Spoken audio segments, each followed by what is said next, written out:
Hey, what's up, you guys? My name is Ashley Greer from Entertainment Fanatic Reviews. Today we're talking about Misery. No, not the song by The Word Alive. No, not the word. But we're talking about Stephen King's Misery, which was adapted in 1990, I believe. So yeah, let's get started.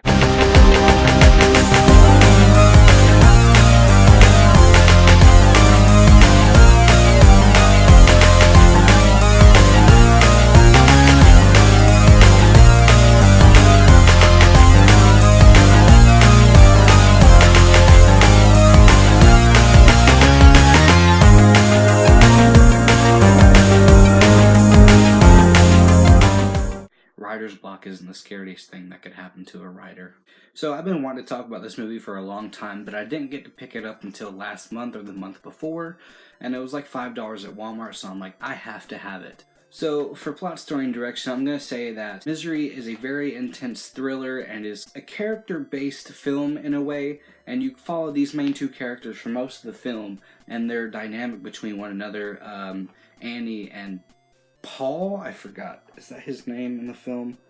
I don't remember, but he's played by James Caan, and Annie is played by Kathy Bates, and their chemistry on screen together is very well done, but very intense because of Kathy Bates. Like, you never know when she's gonna lash out. So Annie follows Paul around because she's a stalker, and he wrecks on the side of the road because it's too snowy. There's too much snow on the road, which never happens in Georgia. But either way, she is stalking him, and she finds him on the side of the road, and she takes care of him for weeks or months on end. I don't remember how long, at least a few weeks for sure.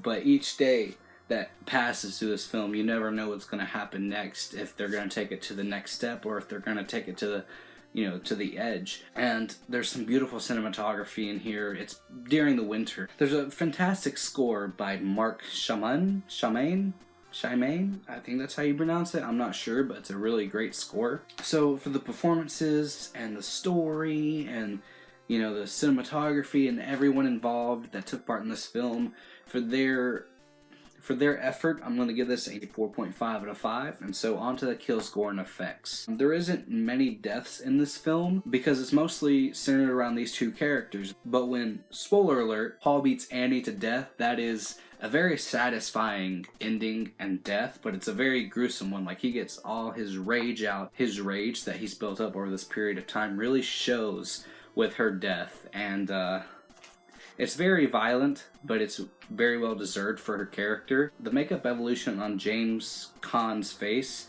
I'm not saying it's great, but you can tell that time has passed throughout the film because he's more beat up in the beginning, and then later on he has very little scars or very little cuts.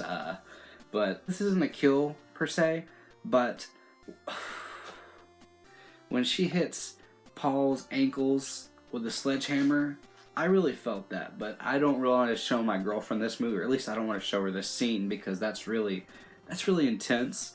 I mean, they don't full on show it, but you get the idea. But it really does hurt, and you really feel for Paul. Another spoiler alert, you get the cop in here. He dies looking for Paul after he's been missing for so long. And, he just gets shot. We've seen it happen a lot in other films, so it's nothing new to us. But it doesn't take away from the film. So for what we got for kills, gore, and effects, I'm going to give this a 4.25 out of 5. And so on to the acting. As I've said before, James Caan and Kathy Bates give a phenomenal performance, and their chemistry together it's tight, but it's very odd. Because she is a psychopath, and her backstory is so messed up. We really fear for Paul, but thankfully she gets what she deserves. But either way, even our side characters do a pretty well job. They get the job done, and you really feel for the cop and his wife. I couldn't spot one bad performance in this film, so for acting, I'm going to give this a 4.75 out of 5. And so on to the ending and finale. As I've stated, spoiler alert, Annie gets what she deserves in this film, and it really shows. She dies. Like, her and Paul go head to head at the end of this because she's going to kill the both of them. And so, he's been sitting there for weeks or months preparing to do something about it, and he finally does, and it is very, very satisfying. which I hate talking about this, but my aunt looks just like Kathy Bates, which is very weird. When I watch this film, I'm just like, ugh.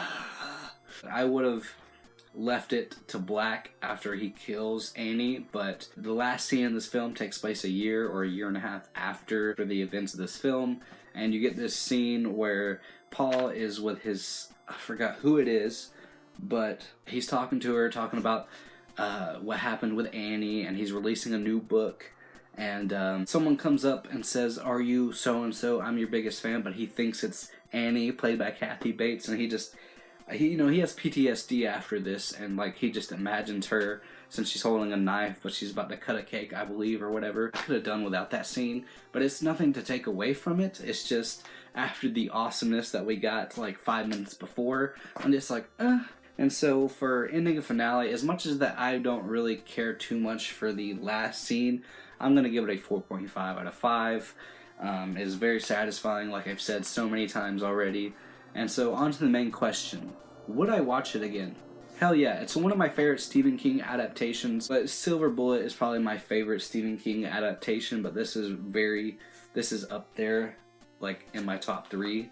And so I'd say that Misery is a gift from the gods. It's a very intense thriller, and you definitely need to seek it out. And if you haven't seen this film already, hurry up and do that, because it's very well deserved as one of the best thrillers of all time. With that said, if you found any entertainment in this video, let me know in the comments below, and as always, don't be scared to like, comment, subscribe, and share. It'd be highly appreciated, and peace.